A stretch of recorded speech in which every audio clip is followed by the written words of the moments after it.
अस्सलामुअलैकुम, क्या हाल है? खैरियत ठीक हो? असां सुबह सिंध च आए हैं जी, दरिया की सैर कर रहे हैं।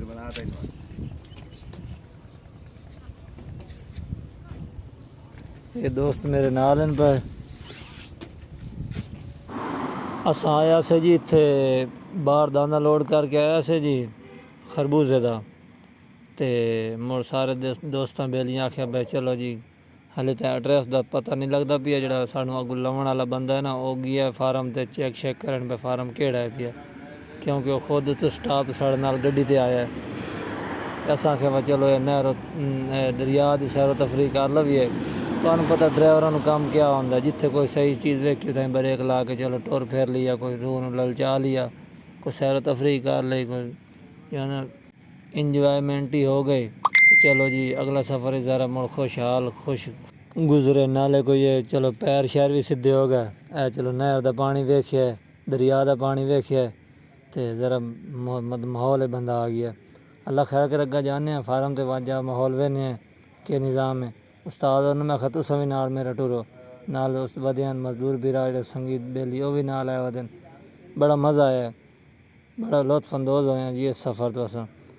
अल्लाह पाक खैर न लै जावे अग्गा। हुण सानू मंजिल लभे ना जिथे सजाउण वाथे मज़ा।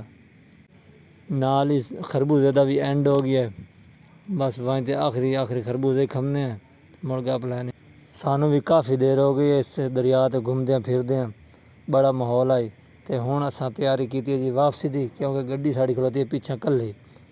वेखो जी माहौल अजकल बड़ा चेंज है पिया, वो हालात नहीं हैं अगले। हुण जी अख वला तो काम पै वैंदा। बस असां हुण सारे भरा दोस्त जेड़े भी इकट्ठे हैं, असां वापसी का रुख करता गड्डी वाले पासे। वो सामने तो नज़र आती पई सी गड्डी, सामने साड़ी सामने तो नज़र आती पई ये ओ सामने गड्डी खलोती। काफ़ी दूर असां आए होते हैं, गड्डी असां पिछा खलोती है सटाप ते चौक ते खलारिए, ताकि वह जावे जड़ा सानू लैके जाना वो मंजिल वेखा। फिर असां जैसा गड्डी कल्ली खलोती है, बस अपनी गड्डी को पहुँचते पे हैं। मजीद अग्गा वहीं ते वेने जी के निज़ाम है, के सिस्टम है, कित्थे लावनी है। वैसे एक चीज़ बड़ी मैं नोट की थी, जदा भी साढ़े सफ़र दरले मजदूर या कोई भी मतलब ट्रिक लाने वाले बंदे चढ़ते हैं, वो सफ़र बड़ा खुशनुमा बड़ा मज़ेदार खुशहाल गुजरता है। अज भी इं तरह बड़ा मज़ा आया, नाल गप शप होंदी आई है, नाल रले बैठे खाना खाना टुरना फिरना बड़ा मज़ा आया।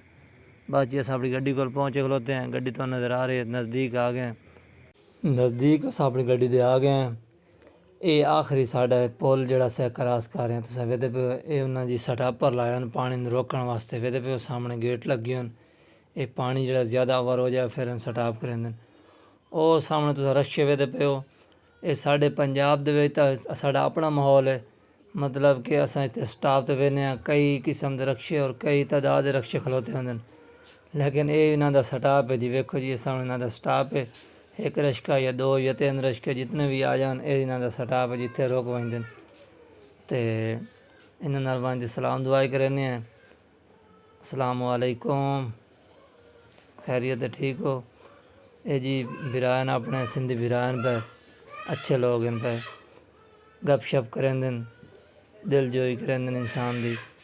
अच्छा माहौल है जी, खाली एरिया है, खुश माहौल है, कोई मसला नहीं, कोई टेंशन नहीं। नाल ही असां आख्या जी अपनी सैल्फियाँ शैल्फियाँ कर लवीए। ये अपने दोस्त बिरा जी सैल्फियाँ कर रहे हैं जी, जब तक जने जी अगला बंदा ना आ जाए उस ताईं असां चलो कोई फोटोग्राफी कोई इंजॉयमेंट कर रहे हैं जी। तो नाल ही असां अज दी असां अपनी वीडियो करने इत्थें ख़त्म। ये जी फोटो छेक के अपने अपने वेख रहे हैं कि सैल्फी किस तरह आ रही है। बस टाइम पास खुशहाल हो गया। तो इंशाल्लाह अज दी वीडियो इत्थें करने ख़त्म। जे अगर तुहानू साड़ी वीडियो अच्छी लगी है तो लाइक सबसक्राइब और इसनू शेयर कर दियो। तो इंशाल्लाह जिंदगी अगली वीडियो मिलता है। अल्लाह हाफिज़।